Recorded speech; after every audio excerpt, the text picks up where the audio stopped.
while I was traveling, I was very distressed to see the flooding, especially in parts of Chesterfield.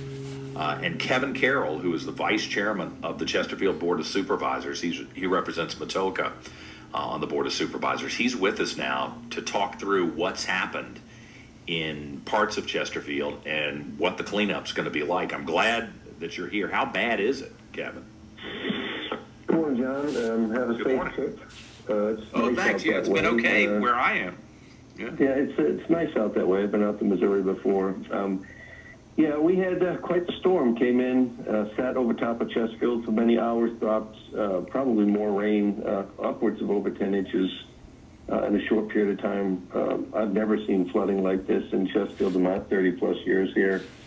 Had many roads, I think at one time over 40 different roads closures going on. People south of Route 10, for example, because of all the different routes that were closed, actually couldn't get, we'll say from the Highlands, Woodpecker Road area, you actually couldn't get up to Route 10 without having to go quite a bit around. We had some people out there for Otterdale Road area, again, trapped because, when we get heavy rains, there's two sections of that road that flood on both ends. And so people in Westerly and Summer Lake couldn't get out. So we're working on a plan to deal with that in the future. I want to get the road fixed. It's part of one of the priorities for the county to at least get one side fixed up front so people have an avenue to get out. Do you raise it or do you put we're going to have dam to raise around it. No, we have to raise it. It's going to cost about $5 million a side to fix it. The studies have been done, and it's just a matter now we have to find the funding.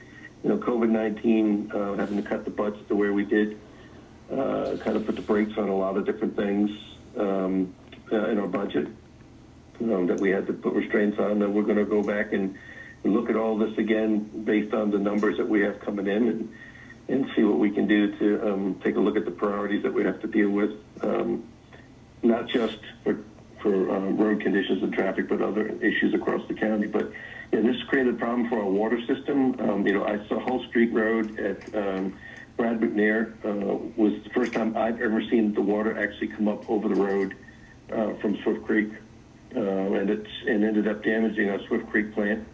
That's going to be out of business for a while. We're still trying to assess. All of our dams have been assessed by our engineers and are good. So that's one good thing. We didn't have any damage to our dams. We were able to open up a backup pump station, which will at least restore at least 3 million gallons of water a day back into our system. But we're asking people to, restrict their water use right now because of the fact that we lost one of our main pumping stations, which will put us down quite a bit for a while. Yeah, as I was watching a lot of different individuals post different videos of the flooding, several people said, and I haven't had a chance to talk to Andrew Frieden at Channel 12 to find out whether this is true, that this was a 100-year flood. Even bad flooding every other year doesn't even come close to this. How would you chart it? Or have you talked to anybody who keeps track of this kind of thing and would say, oh yeah, this is way out of the norm, even for a bad storm on a regular year? Well, I will tell you, for Isabel, as an example, I was in the police department, so I was out and about in the storm, and we didn't get the flooding then. We got flooding, but not to the extent that we got from this one storm in this short period of time. Back then we had to evacuate parts of Fallen Creek because of the flow then. And again, we had to evacuate. Our police and fire were out actively knocking doors, recommending evacuation for people that were downstream in the Fallen Creek area. We were worried about how heavy the flow was there. Then downstream on Swift Creek, one of the videos that Leanne took yesterday at Swift Creek Mill Playhouse, where it comes through under Colonial Heights, the water even yesterday afternoon was still running very high. So, in my 30-plus years here, I've never seen that much water flow anywhere. Certainly never saw it come across Hull Street.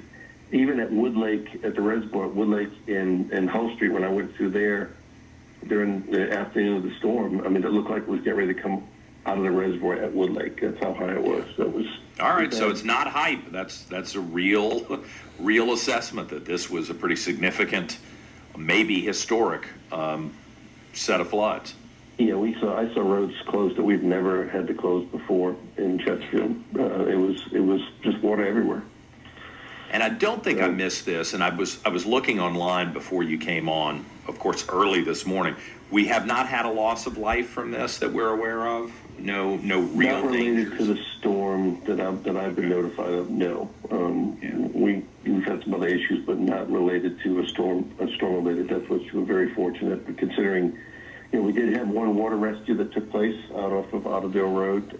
Someone's car got stuck in the water, and our emergency services people had to get them out of there. We even activated people from our Parks and Rec to come out with chainsaws to help clear roads. We had down trees and debris that needed to be cleared. So, and we, the county, our utilities people have been out around the clock assessing the damage or like I said, our Addison Evans plant.